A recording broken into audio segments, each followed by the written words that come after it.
Anna Savalieva leaned back in her leather office chair, staring at the city skyline through the floor-to-ceiling windows of her penthouse. She had everything most people could only dream of: wealth, success, and influence. Yet, as she scrolled through pictures of her and Daniel on her phone, a hollow ache filled her chest. Daniel was the only person in years who treated her as Anna, not the millionaire entrepreneur. "Do you think they'll like me?" Anna asked her assistant, Veronica, who sat across the room. Veronica raised an eyebrow. "His family? Of course they will. Why wouldn't they?" Anna hesitated, toying with her diamond bracelet. "He talks about them all the time. They're modest, hardworking people. They value humility and sincerity. What if they see me as superficial? What if they think I'm not good enough for Daniel?" Veronica sighed dramatically. "Anna, you're overthinking this. Be yourself. Daniel loves you, doesn't he?" "Yes," Anna admitted, a soft smile playing on her lips. "But I want his family to love me too. They're important to him." Veronica shrugged. "Then win them over. Be charming. Bring some homemade cookies." "No," Anna said, her tone resolute. "I need to know how they'll treat me if they don't know who I am, if I'm just a regular person." Veronica tilted her head, her curiosity piqued. "What are you getting at?" Anna's eyes lit up with determination. "I'll go to meet them, but not as myself. I'll be the maid." "What?" Veronica exclaimed, nearly dropping her coffee. "You're kidding, right?" "I'm serious," Anna said, standing up. "You'll play the role of me, the wealthy fiancé. I'll take your place as the maid. It's the only way to see how they truly are and how I fit into their world." "This is insane," Veronica said, shaking her head. "But it's also kind of brilliant." The plan was set. Veronica, always up for an adventure, agreed to the ruse. Anna donned a simple black and white maid's uniform and tied her hair into a modest bun. Gone were her designer dresses and diamond earrings. She looked in the mirror, unrecognizable. "This is ridiculous," Anna muttered, smoothing her apron. "What if Daniel finds out?" "He won't," Veronica assured her. "As long as you don't accidentally call him honey while scrubbing the floors." They both burst into laughter, but Anna's heart raced. The stakes were high, but so was her resolve. When they arrived at Daniel's family home, the warm scent of home-cooked meals wafted through the air. His mother, Elena, greeted them at the door, her sharp eyes immediately sizing up Anna. "You must be Anna," Elena said, smiling at Veronica. "Welcome to our home." Veronica played her role perfectly, exuding charm and grace. Meanwhile, Anna stood quietly in the background, carrying the bags. "And you are?" Elena asked, her gaze turning to Anna. "This is my maid," Veronica said smoothly, glancing at Anna with a barely concealed smirk. "She'll help with the chores while we're here." Elena's expression cooled, but she nodded. "I see. Well, come in. Dinner's almost ready." As they stepped inside, Daniel appeared, his smile lighting up the room. "Anna," he said, moving toward Veronica. Anna froze, her heart pounding as he kissed Veronica on the cheek. She quickly averted her gaze, reminding herself of the charade. She wasn't Anna here. She was just the maid. The dinner table was a lively affair. Daniel's siblings joked and laughed, but Elena's watchful gaze often landed on Anna, who served plates and refilled glasses. At one point, Elena called out, "Maid, what's your name again?" "Anna," she replied before catching herself. "I mean, Annie." "Well, Annie, next time, serve the bread before the soup. It's common sense." "Yes, ma'am," Anna said quietly, her cheeks burning. From the corner of her eye, she noticed Daniel watching her with a faint frown. Did he recognize her? Or was he simply puzzled by her presence? Later that evening, as Anna cleaned up in the kitchen, she overheard Elena talking to Veronica in the living room. "She seems competent enough," Elena said. "But I've always believed you can tell a lot about a person by how they treat the help." Anna clenched her jaw, gripping the dishcloth tightly. This was exactly what she needed to know, and exactly what she feared. The night had just begun, but the real test was only starting. The first few days in Daniel's family home tested Anna's resolve. As she moved quietly through the house, performing her duties as a maid, she absorbed the dynamics of the family. They were close-knit, warm, and lively, traits that only made Anna feel more like an outsider.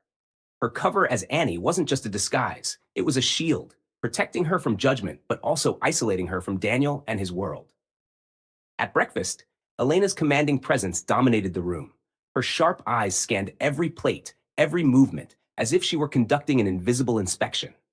"Annie," Elena called from the head of the table, her tone brisk. We're out of jam. Did you forget to check the pantry? No, ma'am, Anna replied, keeping her voice steady. I'll fetch some right away. As Anna turned to leave, Daniel's younger sister, Kira, chimed in. Mom, maybe you could ask her nicely? She's not a robot. Elena shot Kira a look that silenced her instantly. Respect is earned, Kira, not handed out. Anna bit her lip, forcing herself not to react. She was here to observe, not to argue, but each comment from Elena stung. She retrieved the jam and quietly placed it on the table, her cheeks burning. Despite Elena's cold demeanor, Anna found allies among Daniel's siblings. Kira, in particular, gravitated toward her. One afternoon, as Anna swept the living room, Kira slumped onto the couch with a sketchpad in hand. Do you always do what people tell you? Kira asked, not looking up from her drawing. Anna paused, surprised by the question. It depends, she said cautiously. Why do you ask? Kira shrugged, her pencil scratching the paper. You're quiet, but you don't seem weak. I can tell when someone's just pretending to listen to my mom. You're not like that. Anna hesitated, unsure how to respond. Your mom has high standards? It's not a bad thing. Kira snorted. High standards? She's impossible to please. That's why Daniel works so hard, to get her approval. And me? I'm just the disappointment who wants to paint. Anna set her broom aside and knelt beside Kira, glancing at the sketchpad. Is that your work? It's beautiful. Kira flushed but smiled. Thanks. Not that it matters. Mom thinks art is a waste of time. Anna's heart ached for Kira. Sometimes you have to believe in yourself, even if no one else does, she said softly. Your passion is worth something. Don't let anyone tell you otherwise. Kira's eyes brightened. You sound like someone who knows what it's like to fight for what they want. Anna smiled, but said nothing, standing and returning to her sweeping. She couldn't reveal more, not yet. Later that evening, as Anna cleared the table after dinner, Daniel cornered her in the kitchen. His easygoing smile was gone, replaced by a furrowed brow. Annie, right? He asked, leaning against the counter. Yes, Anna replied, avoiding his gaze. You seem familiar, he said, studying her face. Have we met before? No, sir, Anna said quickly, her pulse quickening. I'm just a maid. Just a maid? Daniel echoed, crossing his arms. You don't act like one. The way you carry yourself, the way you talk, it's different. Anna forced a laugh. I've worked for a lot of people. You learn things. Daniel didn't look convinced. You played the piano earlier. Where did you learn that? Anna's throat tightened. She hadn't realized anyone had heard her playing. Here and there, she said evasively. It's just a hobby. Right, Daniel said, his tone skeptical. Well, thank you for helping around here. My mom can be intense. She's just protective, Anna said, surprising herself with the honesty of her words. Daniel smiled faintly. You're very understanding. I just hope she doesn't push you too hard. Anna nodded, her heart heavy. She could feel the walls of her deception closing in, but she wasn't ready to reveal the truth. Not yet. The evening ended with Anna retreating to the small guest room she shared with Veronica. Her assistant, who was thoroughly enjoying her role as the fiancée, grinned at her as she entered. So how's life in the trenches? Veronica teased. Anna rolled her eyes, flopping onto the bed. Your future mother-in-law hates me. Daniel's suspicious, and his sister thinks I'm a motivational speaker. Sounds like you're doing great, Veronica quipped. Keep it up. Anna stared at the ceiling, her mind racing. She had come here to prove herself, but the lines between her real self and Annie were blurring. How much longer could she keep this up? And what would happen when the truth finally came out? As the house settled into silence, Anna realized one thing. She wasn't just testing them. They were testing her too. The tension in the house grew thicker with each passing day. Anna could feel Daniel's eyes on her during every interaction, his curiosity barely concealed. She knew it was only a matter of time before he uncovered her secret. Yet, she couldn't bring herself to end the charade. Not yet. One evening, while clearing up after dinner, Anna found herself alone in the kitchen. She hummed softly to calm her nerves, her mind racing with thoughts of how long she could maintain the facade. Without realizing it, her fingers began to drum a rhythm on the counter, one she'd often played during her piano lessons. That melody, a voice interrupted. Anna froze, her heart skipping a beat. She turned to see Daniel leaning casually against the doorway, arms crossed, his expression unreadable. I've heard it before. You played it on the piano the other night. Anna stammered. fumbling for an explanation. It's just something I picked up? Just something you picked up? Daniel stepped closer, his piercing gaze locking onto hers. That's not exactly a beginner's tune. Who are you, Annie? Really? Anna's chest tightened as she looked away. I'm just a maid, Mr. Romanov, she said, forcing a calm she didn't feel. Don't lie to me, he said, his voice firm but not unkind. There's something you're not telling me, and I'm not letting this go. She hesitated, every fiber of her being screaming to stick to the script. But the weight of her deception was suffocating. Taking a deep breath, Anna met his gaze. My name isn't Annie, she admitted quietly. It's Anna. Anna Savalieva. Daniel blinked, the name clearly registering. Anna Savalieva, he repeated, his tone sharp with recognition. The millionaire? The businesswoman? She nodded, her cheeks burning with shame. Yes. There was a long silence as Daniel stared at her, his expression a mixture of shock and disbelief. Finally, he spoke. Why are you here pretending to be a maid? I needed to know if I could fit into your world, Anna said, her voice trembling. If your family could accept me for who I am, not for my money or my name, I thought this was the only way. Daniel let out a disbelieving laugh, running a hand through his hair. You thought lying to me, to my family, was the solution? I didn't mean for it to go this far, she said, her voice cracking. I just wanted to understand you better, and your family. Daniel paced the kitchen, shaking his head. Do you have any idea how risky this was? What if my mother had found out? She's not exactly forgiving. I know, Anna said, her hands clenched into fists. But I couldn't bear the thought of being judged before they even got to know me. He stopped pacing and looked at her, his expression softening slightly. Anna, you didn't need to do this. You could have just been honest with me. And what if they saw me as just a rich woman trying to buy my way into their lives? She countered, her eyes glistening with unshed tears. What if you saw me that way? Daniel sighed, his shoulders slumping. You're not giving us enough credit. You didn't have to pretend. You didn't have to put yourself through all of this. Anna looked down, her voice barely a whisper. I was afraid. Daniel stepped closer, lifting her chin so their eyes met. I understand why you did it, he said gently. But it doesn't make it right. Trust goes both ways, Anna. Her breath hitched as she nodded. I'll tell them. Your family, they deserve the truth. Daniel hesitated, then nodded. You're right, but I'll be there with you. We'll do it together. The next evening, Anna and Daniel gathered the family in the living room. Elena sat in her usual chair, her sharp gaze flicking between them. The rest of the siblings, sensing the gravity of the moment, exchanged puzzled glances. What's this about? Elena asked, her tone laced with suspicion. Anna swallowed hard and stepped forward. Mrs. Romanoff, everyone, there's something I need to confess. Veronica, seated beside Kira, shot Anna a wide-eyed look but said nothing.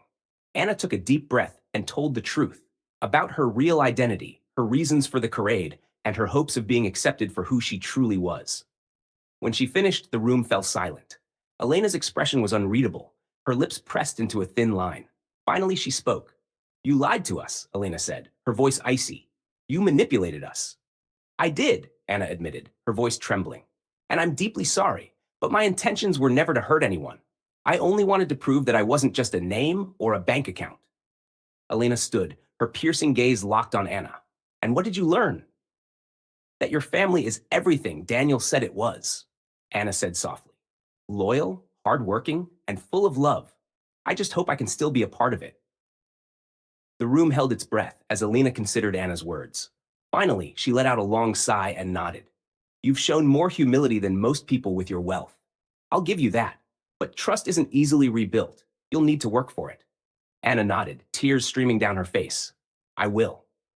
Daniel reached for her hand, squeezing it gently. In that moment, she knew she'd made the right choice. The truth, however painful, was the first step toward earning their trust and building a future with Daniel. The days following Anna's confession were tense. Elena remained cool and distant, her trust clearly shaken. Daniel stood by Anna's side, offering quiet support, but even he seemed conflicted at times. The rest of the family, however, had begun to warm to her honesty. Kira, especially, became a source of unexpected comfort. One evening, Anna found Kira in the sunroom, sketching as the fading light bathed the space in golden hues. Kira glanced up and smiled. You survived, Mom. That's more than most people can say. Anna chuckled, sitting across from her. Barely. She still looks at me like I've stolen the family silver. She'll come around, Kira said, her pencil moving deftly across the page. She's just protective. It's her way of showing she cares. Anna watched the younger woman work for a moment before speaking. Your sketches are incredible. Have you ever thought about pursuing it seriously? Kira sighed, putting down her pencil. All the time. But Mom thinks it's impractical. She wants me to do something useful. Anna leaned forward. What if I helped you? I know people who could mentor you or even help you get into an art school. Kira's eyes widened. You'd do that? After everything? Of course, Anna said with a soft smile. You've been kind to me when you didn't have to be, and you have real talent. It deserves to be seen. Meanwhile, Daniel confronted Elena in the kitchen, where she was meticulously slicing vegetables for dinner. Mom, you need to give Anna a chance, he said, his voice firm. Elena didn't look up. She lied to us, Daniel? To me. Do you expect me to forget that? No, Daniel said, leaning against the counter. But you pride yourself on being fair. Anna was honest about why she did it. Doesn't that count for something? Elena paused, her knife hovering above the cutting board. She has a lot to prove. And she's willing to do it, Daniel said. She didn't have to come clean. She could have left and never looked back. But she stayed because she cares about us, about me. Elena sighed heavily, setting down the knife. I'll think about it. The turning point came during a family dinner the following week. Anna had spent hours in the kitchen, cooking traditional dishes she'd learned about from Kira. As she set the table, Elena observed her from the doorway, her expression unreadable. When everyone sat down, Daniel raised his glass. To Anna, he said, his voice filled with emotion, for her courage and for being willing to fight for what matters. The family joined in the toast, though Elena remained silent. As the meal progressed, laughter and conversation filled the room. Anna felt a warmth she hadn't known she was missing. Finally, Elena cleared her throat, silencing the table. Anna, she began, her tone measured. I've been hard on you, perhaps too hard, but I can see now that you truly care for Daniel and for this family.